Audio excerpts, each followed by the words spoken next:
विराजमान जिनका उद्बोधन अभी हम सभी लोगों ने सुना है, हमारे प्रदेश के युवा और ऊर्जावान सहकारिता मंत्री श्री केदार कश्यप जी,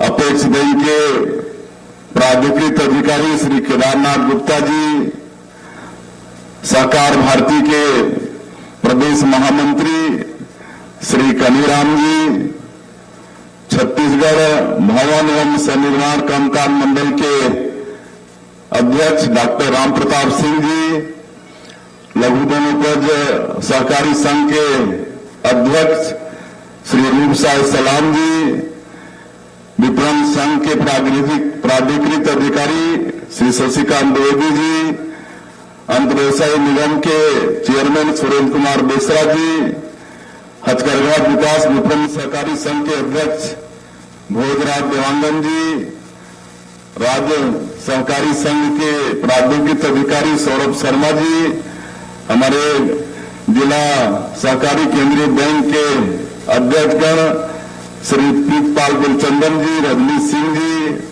रामकिशन जी, तेलंगानी बोर्ड के चेयरमैन जितेंद्र साहू जी, सहकारिता प्रकोष्ठ के अध्यक्ष प्रवीण दुबे जी, मछुआरा कल्याण बोर्ड के उपाध्यक्ष लखनलाल धीवर जी, रायपुर शहर जिला के अध्यक्ष रमेश ठाकुर जी, लघु वनोपज संघ के उपाध्यक्ष श्री अकबर सरवा जी, अनिमेश कश्यप जी, श्रीमती रजनी साहू जी, जगदीश साहू जी, श्रीनिवास मिश्रा जी, गुरवंश सिंह चावला जी, भरत वर्मा जी, नरेश यदू जी, सहकारिता विभाग के सचिव डॉक्टर सी.आर. प्रसन्ना, विभाग के सभी अधिकारीगण, मंच में उपस्थित सभी महानुभावगण, किसी का नाम छूट रहा होगा तो हम क्षमा चाहेंगे। और इस राज्य स्तरीय सम्मेलन में उपस्थित पूरे प्रदेश से सहकारिता विभाग से जुड़े विभिन्न समितियों के सम्मानित सज्जनवृंद, मातृशक्ति माता बहनें, युवा साथियों, भाइयों और बहनों और मीडिया के मित्रों, सबसे पहले मैं आप सभी लोगों का अपनी तरफ से हृदय से अभिनंदन करता हूं, स्वागत करता हूं।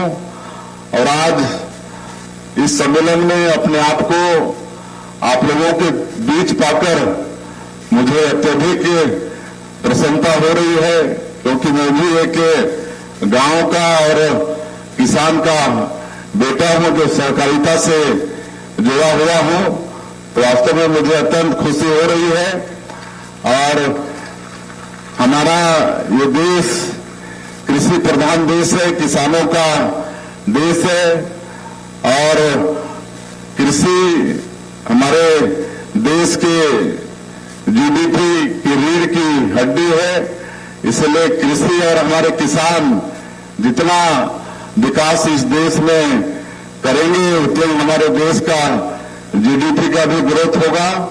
इसलिए माननीय हमारे देश के यशस्वी प्रधानमंत्री सहकार बिना नहीं उद्धार, इसकी संकल्पना को लेके अनेक रिफॉर्म किए हैं।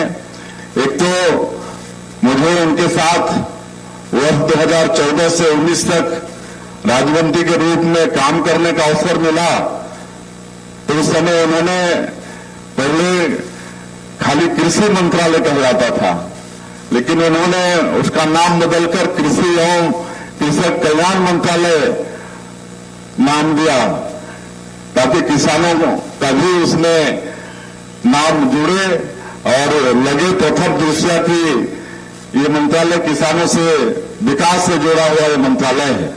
और जैसा हमारे सहकारिता मंत्री जी ने जो पूर्वता में भी कहा कि ये जो सहकारिता विभाग है ये पहले कृषि मंत्रालय में ही था, लेकिन आज हमारे माननीय प्रधानमंत्री जी ने इसको अलग विभाग कर दिया है, सहकारिता मंत्रालय अलग से हो गया है। इसी से पता चलता है कि सहकारिता कितना महत्वपूर्ण है और सहकारिता के माध्यम से कितना हम लोग देश में और देश के किसानों का भला कर सकते हैं। और उस विभाग के मंत्री कौन है? हमारे देश के यशस्वी गृह मंत्री आदरणीय अमित शाह जी, उनके पास ये सहकारिता मंत्रालय है।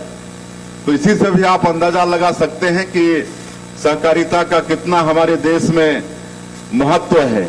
आज माननीय प्रधानमंत्री जी के निर्देशानुसार हमारे देश के यशस्वी गृह मंत्री अमित शाह जी, जो सहकारिता मंत्री भी हैं, सहकारिता को बहुत आगे बढ़ाना चाहते हैं। और वो पहले खाली किसानों को खाद बीज और लोन देने तक ही सीमित था, आज उसमें केदार जी बता रहे थे कि 54 सेवा, एक नहीं 54 सेवा अब सहकारिता के माध्यम से, सहकारी बैंक के माध्यम से लोगों को मिलेगा।